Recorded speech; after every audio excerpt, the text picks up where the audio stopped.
My name is Stephan H. Lewy, and I live in Manchester, New Hampshire. Today is July 1st, 2008. I was born in Berlin, Germany in 1925, and I come from a mixed marriage. My father was Jewish and my mother was Protestant. And when I was 6 years old, which was before Hitler came, my mother died from an illness, and my father had no way of taking care of me since he was running a business which he still owned before Hitler took it away from him. And the relatives on my mother's side, the Gentile relatives, refused to take care of me simply because I was Jewish, and they wanted to have nothing to do with a Jew at that point in time. So my father put me into an orphanage located in Berlin, and ironically it's the same orphanage that he was in 1902. So he was a total orphan in 1902. He had lost 7 brothers and sisters, and also his parents at that time. And in this orphanage we lived what was for the time being a fairly normal life. We went to a public school in Germany which was mixed with Gentile kids, and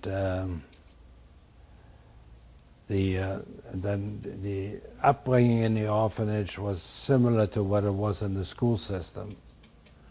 In Germany, the school system was very, very strict. The teachers used a lot of physical beatings to keep us in line. If we had more than 5 mistakes in our spelling test, we used to get a beating. And then if we, of course, fell asleep during a class, they did the same thing. And I would say that all of my teachers probably would be in jail today for mistreating children. And this went on, and then, of course, Hitler came to power. And Hitler started the purification process. And in this process, what happened in our school, which was a mixed school, as I said, one day a Nazi officer, a doctor, and a nurse came into the classroom, and the 52 kids were segregated. The Jewish kids were put into one corner of the classroom, and all the other kids had to sit in a circle. And each one of them, of the Gentile kids, was called forward, and the nurse had a measuring device to determine the color of their hair, the color of the skin, color of the eyes. The doctor had a medical instrument whereby he measured the shape of the head, the shape of the nose, then also the entire head in itself, to determine which features would best fit into the Aryan program which Hitler had outlined for all the Germans to adhere to. And also what the German government did, if there were families who had a genetic defect that could be carried forward into future generations, what they did in each Jewish family, and even the Gentile families, all the people in the family that could still bear children were operated on so that they could no longer have children and bring forward the genetic defects into future generations. And after this process was finished in the school system, the purification, as I call it, we were then segregated, and all the Jewish kids were transferred to a school building in the city of Berlin, and which only accommodated Jewish children. And that was a bit difficult for us, because when we came out of the school building each afternoon, we had a row of about 25 Hitler Youth standing in 2 rows in front of the school building, and each one of them was took off their bucket belts, and we had to run the gauntlet, and we got beaten with their bucket belts, and nobody there to protect us.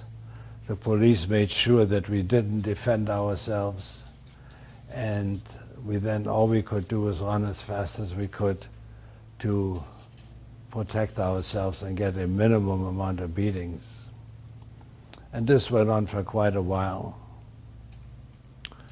And then in 1933, when Hitler first came to power, my father was arrested primarily because he was a socialist, and he was a Jew, of course, and he was no longer permitted to operate his business, and they locked him up in what was the beginning of the concentration camps in Germany. And it was not a killing camp, and he had to perform hard labor every day. He had to, and he was beaten up, so that after about 6 months he had a heart attack, and he was transferred to a hospital to recover from the heart attack. And by that time, it was 1938, and my father remarried again, and this time he married a Jewish woman. And he got married in 1938, and this was the year of my bar mitzvah. And it's a year I like to forget in my telling my story, because the two good things: my father remarried, and I had my bar mitzvah, which I enjoyed up to a point. We had a religious service at the orphanage, and there was a little luncheon, and then we went home for a family dinner. My parents had invited about 12 people for dinner. And as we entered the apartment house, my father was facing an SS officer who identified him, and he said, "If you're Arthur Lewy, you will have to come down to the police station with me."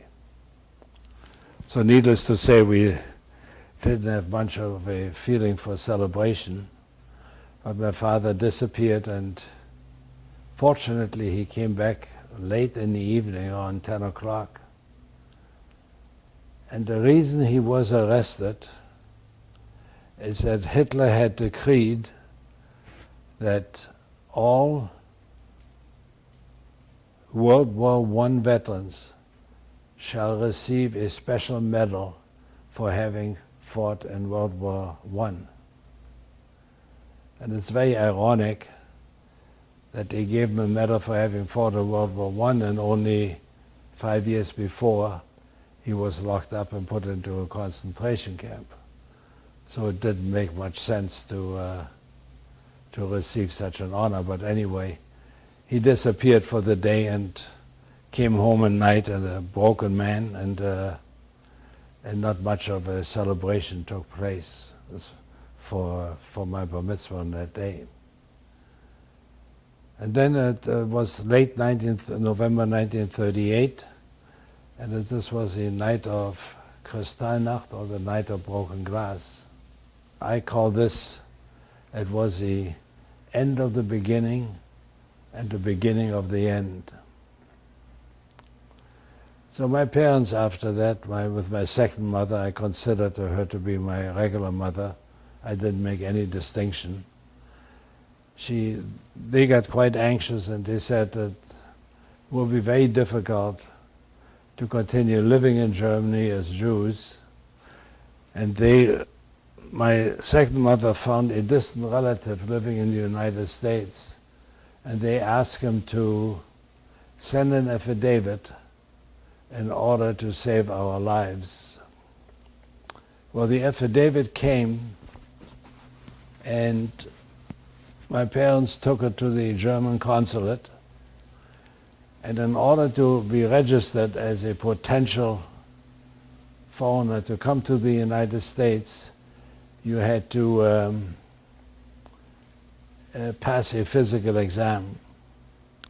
And my father did not pass the physical exam because he had high blood pressure, and therefore they would not admit him to the United States.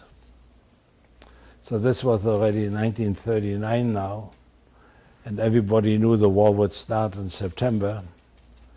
So my parents became desperate, and they contacted an agency which handled the transport of children to leave Europe, or to leave at least Germany. And there are countries like Holland, Belgium, France, Denmark that took in children under the age of 14. And I was registered to go to France with a Kindertransport of 40 kids, about 20 from the orphanage and 20 from the outside. And we left in July of 1939 to go to France. And we lived on the outskirts of Paris in a very big chateau, which was sponsored by a niece of the House of Romanov and a French count. And we were registered in the schools, in the local school, and since we didn't speak any French, all of us, we had finished 8 years of public school, and we had to go back to first grade in France. And then in May of 1940, only about 8 months later, the Germans invaded Holland, Belgium, and France. We tried to escape on a freighter, a ship that would travel on inland waters, and we were hiding inside one of the holds of the ship. And when the Germans came to inspect the ship, they found us 40 kids sitting on a big pile of coal under the metal covers. And they pointed the machine guns at us, and why they didn't shoot us that day is still a mystery to me. So we returned back to the home that we lived in, and we found it was occupied by the German army. So we identified ourselves to the senior officer. We said, we're 40 German kids, Jews, and this is our home. So what he did, he said, well, he didn't send us back to a concentration camp, but he said, you will do chores for us, like taking care of our horses and our cannons, and feed us and so on. And for that, you can stay in the building, and we will feed you, and thereby our lives were saved one more time. And about 6 months later, the American Quakers came. They put us on a truck, and they shipped us to unoccupied France. So until we came to the border, and then we walked across the border, and the truck disappeared, and we were living in a home owned by a Jewish organization called Oeuvre, and in that home in a small town in Chaban, this one home that took eventually saved about the lives of about 500 children. And we also went to local schools. I learned a trade, the leatherwork trade, and what I did one day, I wrote a letter to the International Red Cross, and I said, find my parents. And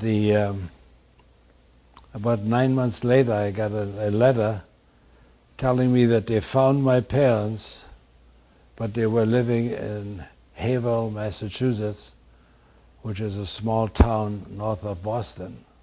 So I was very curious to find out. We couldn't leave Germany together as a family, so how come? And then they sent me to save my life, and as it turned out, their lives were saved first, and they got to the United States. And the reason happened, I told you, my father had high blood pressure, and he went on a very special diet, which the school kids that I speak to always find it very fascinating. He went on a diet of white rice and grapes. So that's how my father reduced his weight and his blood pressure. And they were able to leave Germany in 1940 after the war had started. And they had to go to Holland to come to this country. And they boarded a Dutch ship to come across the ocean. And about 2 or 3 days out at sea, an announcement came that Germany had occupied Holland, Belgium, and France. Then I finally took 2 years to get my visa because President Roosevelt was not inclined to, or the State Department was not inclined to give visas to refugees, and especially Jewish refugees. But I finally did get the visa 2 years later, and I came to this country, and I finally met my parents in Brooklyn, New York, in June of 1942. And we stayed there one night, and then we came back to Boston where they lived, and there was a note on the door that their apartment had been searched 3 times while they were gone by the FBI, and I'm supposed to report to the FBI immediately, which I did, and they told me that I was an enemy alien. I tried to convince them that having left Germany, Hitler took away our citizenship, and all Jews who left Germany were what is called stateless. So he didn't buy that, the FBI agent. He said, you're born in Germany, which means you're an alien. The United States is at war with Germany, you're an enemy alien, and therefore you have to once again carry an identification card to identify yourself with your name, address, and whatever is needed. And I could not leave Boston for more than 250 miles without receiving prior permission from the FBI to go wherever I wanted to go. I went to night school for 1 year, and then I was drafted into the army. And I did my basic training, and then we were transferred to a Camp Ritchie in Maryland. It's a camp of 2,000 German Jewish refugees who were trained as interpreters, interrogators, and to help the American intelligence network overseas.